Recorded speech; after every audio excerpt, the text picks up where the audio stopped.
अरे मैम ने तो अभी तशरीफ रखी ही नहीं है।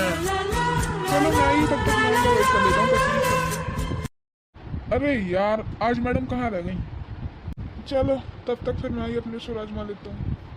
हाँ, लवली सी मैडम, लवली सी मैडम, लवली सी मैडम डिसेंट चाहिए, नो टेम्पररी परमानेंट चाहिए, ना गिन गिन गिन गिन गिन गिन गिन गिन गिन गिन गिन गिन मर गई मर गई।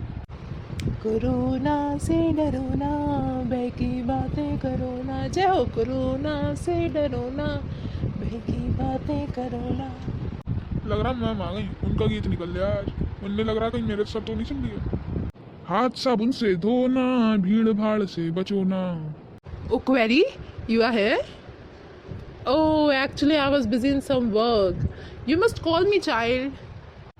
मैम मुझे लगा नेचर्स कॉल होगी, वहां से तो बिना आज्ञा के आ ही नहीं सकते। So, without wasting the time, let's move on to our topic pronoun.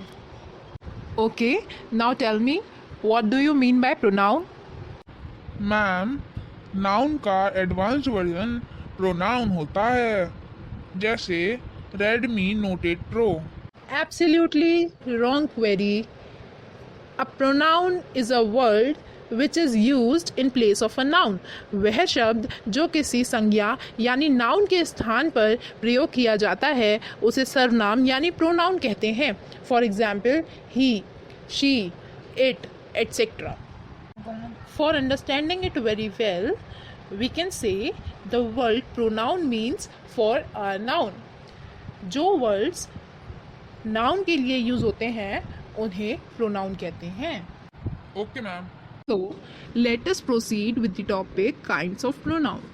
There are mainly 7 kinds of pronoun. The first one is personal pronoun. A personal pronoun stands for the names of person, place or things. Personal pronoun वो pronoun होती है जो किसी specific व्यक्ति या वस्तु के स्थान पर प्रयोग की जाती हो. पर्सनल प्रोनाउन का प्रयोग 3 कारकों से किया जाता है. First nominative case, second one is objective case and third one is possessive case. So these are the 3 cases of personal pronoun. सो नॉमिनेटिव केस का अर्थ है कर्ता कारक यानी कि सब्जेक्ट. ऑब्जेक्टिव केस का अर्थ है कर्म कारक यानी कि ऑब्जेक्ट. और पजेसिव केस का अर्थ है अधिकार किसी व्यक्ति या वस्तु पर. Kinds of personal pronoun. There are 3 kinds of personal pronoun. First person, second person, third person. A pronoun referring to the person speaking is said to be the first person. इन्हें बोलने वाला स्वयं के लिए प्रयोग करता है. For example I, we. Second person. A pronoun referring to the person spoken to is said to be the second person. इन्हें सुनने वाले के लिए प्रयोग किया जाता है. For example you, yours, etc. Third person. A pronoun referring to the person spoken about is said to be the third person. जिसके विषय में बात हो रही है वह थर्ड पर्सन होता है. For example he, his, she, etc. So that is all about the personal pronoun. Okay ma'am. Ma'am but noun ज़्यादा इजी था, ये सही में नाउन का एडवांस्ड वर्जन है. Query, nothing is tough. All you need is practice. So another one is demonstrative pronoun. The pronouns which are used to point out the object are known as demonstrative pronoun. For example, those are my books. So here those is used to point out the object, that is books. So it is a demonstrative pronoun. Next one is indefinite pronouns. The pronouns refer to persons or things in a general way.